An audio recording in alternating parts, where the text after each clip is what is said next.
Daf Lamed Gimel Amoud Bet. On est au troisième tiers de la page. Aoud et Amar les Chavre, Mai Bait Behai Ara. Un est dit à l'autre, qu'est-ce que tu fais sur ce terrain? Amarle lui dit Minach, Zavnit Ve'achaltia, Shne Chazaka. Il dit voilà, c'est de toi que je l'ai acheté et j'ai mangé les années de la Chazaka.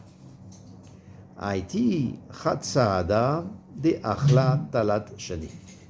Et il a amené, le marzik, un témoin donc, qui a mangé, donc qui témoigne sur le fait que le marzik, l'occupant, a mangé les 3 années de la Chazaka. Donc il est évident qu'un témoin ne suffit pas, et donc le marzik va être expulsé. Savour Rabanan Kame de Abaye, les mimar. Aïnou Naska de Rabbi Abba. Alors, pour étudier le cas qui est présent, à savoir, par exemple, est-ce qu'il doit rembourser les fruits qu'il a consommés pendant les 3 ans? Alors, Rabbanan ont pensé, devant Abaye, de dire que, pour étudier ce cas, ça ressemble au cas du Naska de Rabbi Abba, au cas du lingot de Rabbi Abba. Deahu Gavra, de Khataf Naska Michavre. Alors le cas, c'est que quelqu'un, il a arraché donc un lingot à l'autre qu'il avait par exemple dans les mains, un lingot d'argent. Atal et Kame de Rabbi Ami. Alors la victime a été devant Rabbi Ami, Ava Yativ Rabbi Abba Kame, et tandis que Rabbi Abba était assis devant lui, Rabbi Ami. Haïti Khatsa de Mirtaf, Khatfa Mine. Alors, et il lui dit donc comme ça qu'il a ramené un témoin, il n'a trouvé qu'un seul témoin qui a témoigné que on lui a arraché des mains. Donc alors celui qui a été la victime a dit voilà, bon, j'ai un témoin, mais j'en ai qu'un, qu'on me l'a arraché des mains, ce lingot d'argent. À Marley, alors le Nidba, donc a rétorqué, donc celui qui a arraché le lingot d'argent des mains de celui qui est l'objet de la réclamation, et lui dit In Khatfi, Vedidi Khatfi. C'est vrai que j'ai arraché en pleine rue le lingot d'argent dans les mains de cet homme. Mais je l'ai arraché, pourquoi? Parce qu'il est à moi. C'est lui-même qui me l'avait volé. Amar Rabbi Ami. Là-dessus, Rabbi Ami dit Echa Nidainua de Daine le Haïdina. Il lui dit mais comment est-ce qu'on peut être Dan? Comment les Dayanim peuvent appréhender une telle histoire? Comment juger une telle histoire? Les Chalem, est-ce qu'on va dire qu'il doit payer? C'est-à-dire, en réalité, chacun a une chazaka, que ce qu'il a dans les mains, mais le problème ici, c'est qu'il n'y a pas de édim. Et on ne peut pas dire que le khatouf, donc, doit le rendre.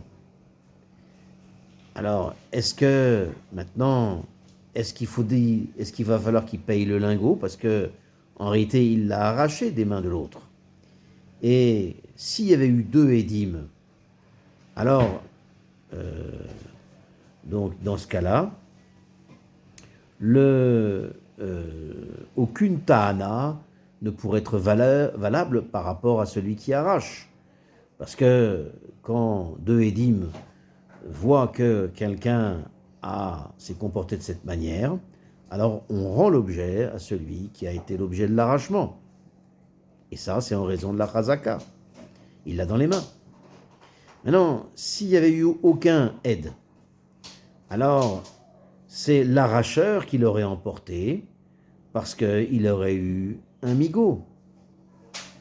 Maintenant, la Gemara dit, les Shalem, est-ce qu'il va payer? Les cas très sadés, non, on ne peut pas dire qu'il va payer. Pourquoi? Parce qu'il n'y a pas deux témoins qui peuvent dire que celui qui l'a arraché, l'a effectivement arraché. Et il a un migot, comme on dit, qu'il aurait pu nier qu'il l'a arraché, puisqu'il n'y a qu'un seul témoin qui le dit. Donc, peut-être qu'il faut le croire. L'iftere, alors, est-ce que la solution, c'est de le rendre patour? Est-ce qu'on va laisser le lingot dans la main du chotef, grâce au migot? Il m'a dit, Eka Khatsada. Ça, on ne peut pas faire ça. Pourquoi? Parce que il y a malgré tout un témoin. On ne peut pas non plus parce que il y a un témoin et ça suffit pour nous mettre en safek et affaiblir le migot. L'ishtaba, alors peut-être la solution, c'est qu'il jure de n'avoir pas été chotef pour aller contre le Hed, que celui qui a arraché, en tout cas qui est censé avoir arraché dans la rue le lingot d'argent avec un témoin, eh bien qu'il jure à ce moment-là de n'avoir jamais arraché le lingot, donc du tout, puisqu'il n'y a pas de témoin. Peut-être peut-il le faire. L'Agmara dit non. A Amar Mirtaf Khatfa. Il ne peut pas non plus. Pourquoi? Parce que est-ce qu'on ne peut pas lui faire jurer puisqu'il a déjà dit qu'il l'a arraché et il l'a reconnu? Puisqu'il a dit, c'est vrai, je l'ai arraché, mais j'ai arraché ce qui est à moi. Donc il ne va pas jurer qu'il ne l'a pas arraché. Donc on est dans une situation qui a l'air d'être inextricable. Et qui va de Amar de Khatfa, avalé ke gazlan. Et puisqu'il a dit qu'il l'a arraché, donc il est comme un gazlan, il ne peut pas jurer au même titre qu'un gazlan ne peut pas jurer. Amar Léou Rabbi Abba.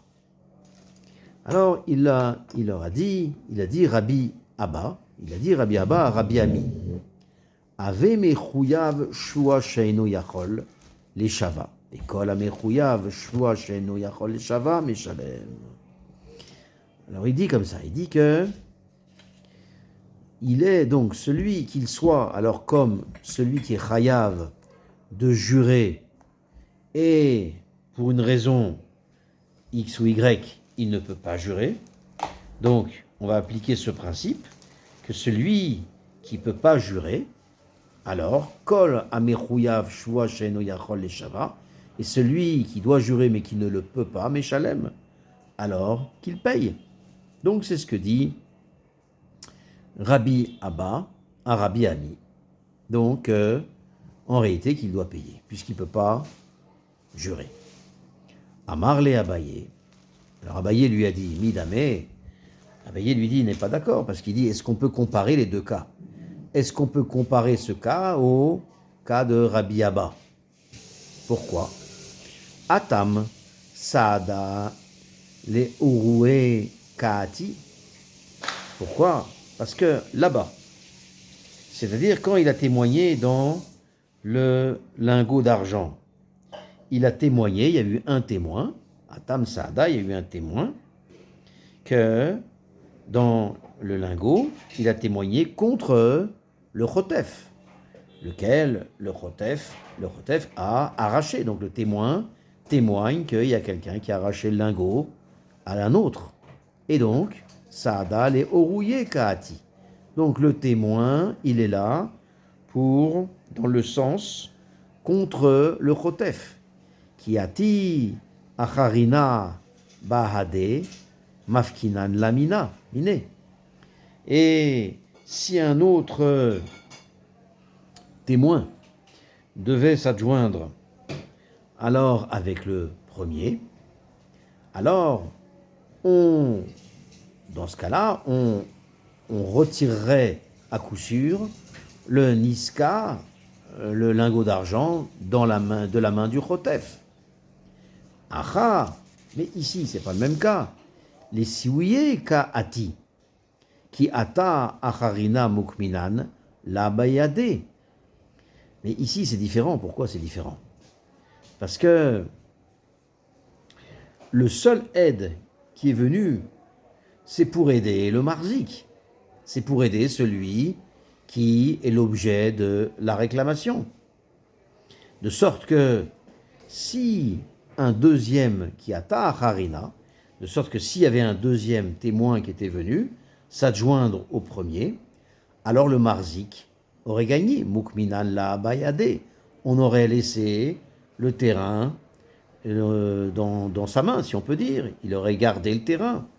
Donc bien que l'occupant doit quitter le carca, parce que dans les faits, il n'y a pas de deuxième témoin, donc le seul témoin ne pourra pas le faire jurer pour les fruits, donc pour payer les fruits. Donc l'histoire est différente du Niska de Rabbi Abba. On a un pasouk qui dit Lo yakum ed echad beish les kol avon ou les chol chatat.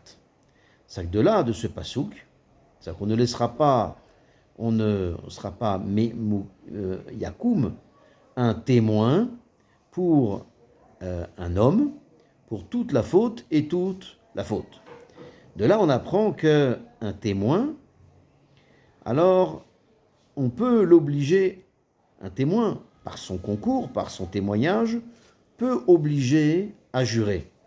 Donc, s'il y a deux témoins qui le font payer, un témoin le fera jurer.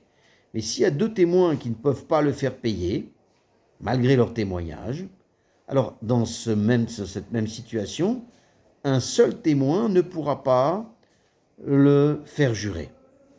Dans le Niska de Rabbi Abba, deux témoins, il l'aurait contraint à rendre le lingot comme on l'expliquait. Et donc un seul témoin va l'imposer de jurer. Mais non, si celui qui est l'objet du hirour admet avoir arraché le Niska, alors donc il va devoir payer. Mais dans le karka, s'il y a deux édim qu'il a mangé les 3 années de la chazaka, ça l'oblige pas à rendre le terrain. Au contraire, puisque dans ce cas-là, les deux témoins vont dans le sens du marzik. Donc c'est pas un témoin qui va l'obliger, donc, par conséquent, à jurer. Et là, idamia had et Rabbi Amma, donc les deux cas ne se ressemblent pas. Elle m'a dit, et là, idamia had et Rabbi Abba. Donc si on devait considérer un cas dans le Niska des Rabbi Abba, un cas qui ressemble au Niska des Rabbi Abba, alors c'est les Chad Saada ou les Tarte Shne ou les Péré. Donc le cas serait différent. Ce serait le cas où on a un Méharer qui dit qu'il a occupé le champ 2 ans. Et donc, le marzik, celui en tout cas l'occupant, il a mangé les fruits pendant ce temps-là. Alors l'occupant, il dit que, en réalité, il dit que il a perdu le shtar, que c'est à lui, mais il a perdu le shtar. Maintenant, si deux témoins témoignent dans le sens du méharer, alors le marzik, donc, non, c'est pas l'apérer les fruits. Maintenant, si le méharer n'a pas de témoin, alors c'est clair que dans ce cas-là, le méharer ne paierait pas grâce au migot. Donc si entre les deux il y a un seul témoin, il n'a plus le migot parce qu'il faut jurer. Et il ne peut jurer que... Et il ne peut jurer qu'il n'a pas mangé les fruits. Mais il ne peut que jurer qu'il n'a pas mangé les fruits. Mais ici, c'est impossible, puisque lui-même, il dit qu'il les a mangés. Donc, dans ces cas-là, il doit payer.